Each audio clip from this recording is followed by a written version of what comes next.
আজকে পড়ব হচ্ছে আধুনিক যুগ নিয়ে। আসসালামু আলাইকুম সবাইকে।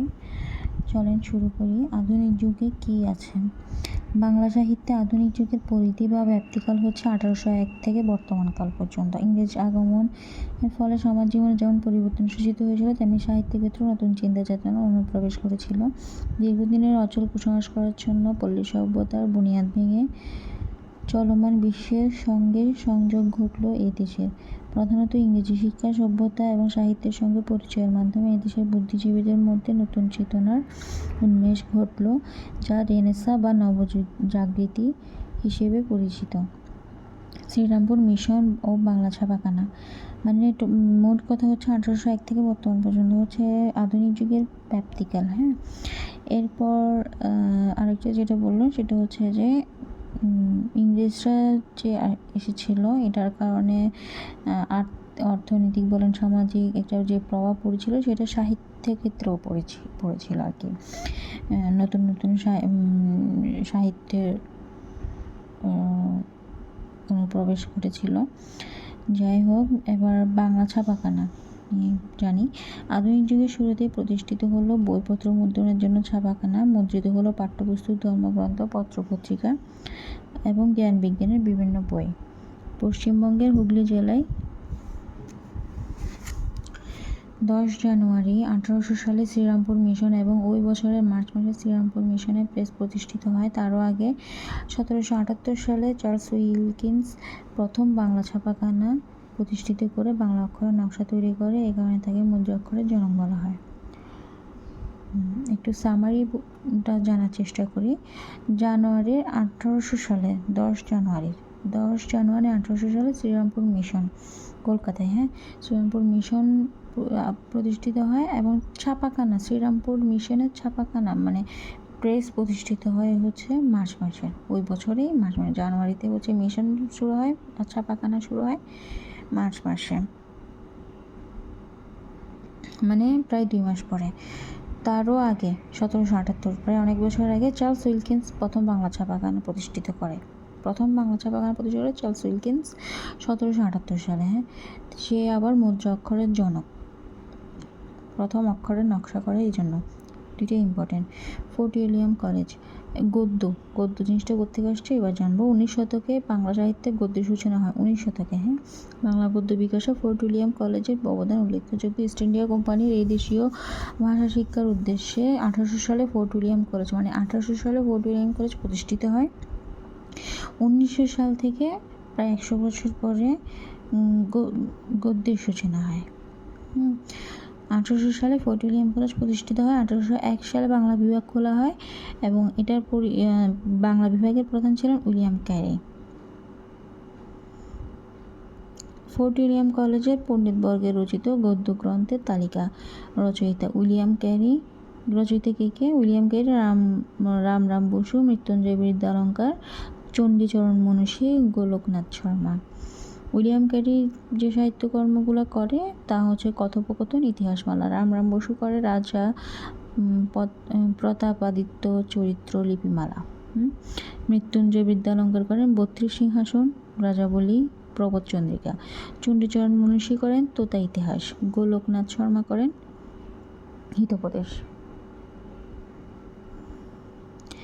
হিন্দু কলেজ ও ইয়ং বেঙ্গল, শিক্ষা সম্প্রসারণ এবং বিস্তারে যেসব শিক্ষা প্রতিষ্ঠান ভূমিকা পালন করে তার মধ্যে অগ্রগণ্য 1817 সালে প্রতিষ্ঠিত কলকাতার হিন্দু কলেজ।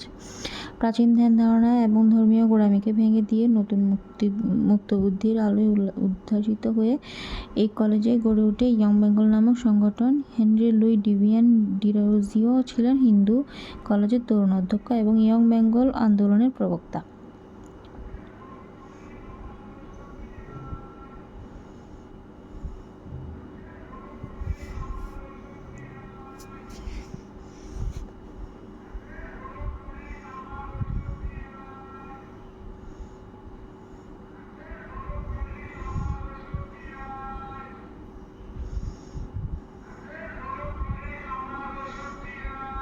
বাংলা সাহিত্যের আধুনিক যুগের প্রধান লক্ষণগুলো: মানবিকতা, সমাজ চেতনা, দেশপ্রেম ও জাতীয়তাবোধ, রোমান্টিকতা, যুক্তিবাদ, ব্যক্তি স্বাতন্ত্র্যবাদ। মধ্যযুগ থেকেও খুবই শর্ট এবং ইজিলি দেওয়া আছে আধুনিক যুগের এখানে, কিন্তু এমসিকিউতে হচ্ছে আরও নতুন নতুন কিছু কিছু জানা যাবে। এমসিকিউগুলো দেখি। বাংলা সাহিত্যে কখন গদ্যের সূচনা হয়? 19 শতকে। বাংলা এটা টপিক থেকেই দিয়েছে। বাংলা ভাষার আধুনিক যুগের সূচনার সাল ধরা হয়। আধুনিক যুগের সূচনা বাংলা ভাষা 1800 সাল থেকে ধরা হয়। ফোর্ট উইলিয়াম কলেজ বাংলা বিভাগ খোলা হয় 1801 সালে। 32 সিংহাসন কার রচনা? মৃত্যুঞ্জয় বিদ্যালঙ্কার, কলকাতায়। ফোর্ট উইলিয়াম কলেজ প্রতিষ্ঠিত হয় 1800 সালে। বাংলা গদ্য সাহিত্য বিকাশে কোন প্রতিষ্ঠানটির বিশেষ অবদান? Fort William college. ইতিহাসমালার লেখক কে? William Carey. ফোর্ট উইলিয়াম কলেজের বাংলা বিভাগের প্রধান ছিলেন উইলিয়াম ক্যারি। ফোর্ট উইলিয়াম কলেজের সাথে নিম্নোক্ত কোন মনীষীর নাম জড়িত? মৃত্যুঞ্জয় বিদ্যালঙ্কার। ইয়ং বেঙ্গল গোষ্ঠীর মুখপত্র রূপে কোন পত্রিকা প্রকাশিত হয়? জ্ঞান অন্বেষণ। ইয়ং বেঙ্গল কি ইংরেজি ভাব দ্বারা পুষ্ট? বাঙালি যুবক।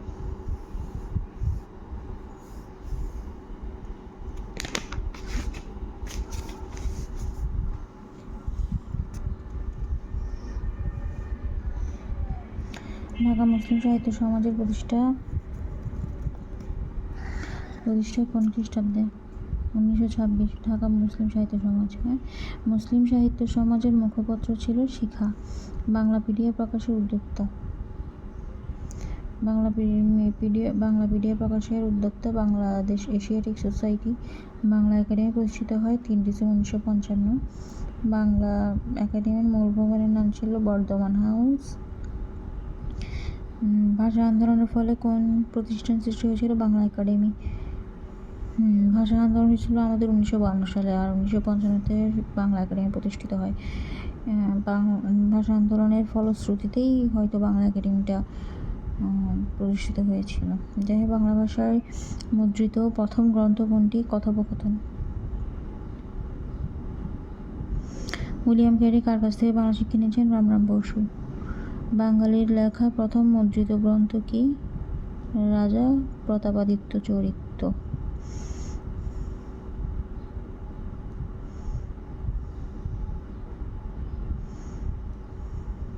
বাংলা ভাষায় মুদ্রিত কথোপকথন। আর বাঙালির লেখায় প্রথম মুদ্রিত গ্রন্থ হচ্ছে রাজা প্রতাপাদিত্য।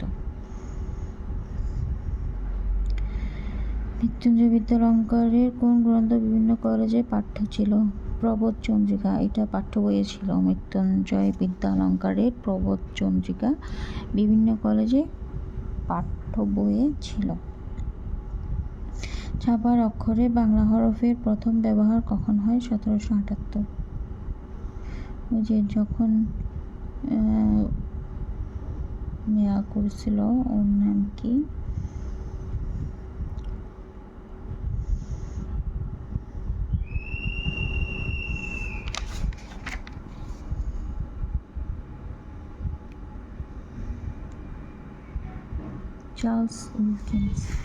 চার্লস উইলকিন্স ছিল বাংলা মুদ্রা অক্ষরের জনক। Charles Wilkins.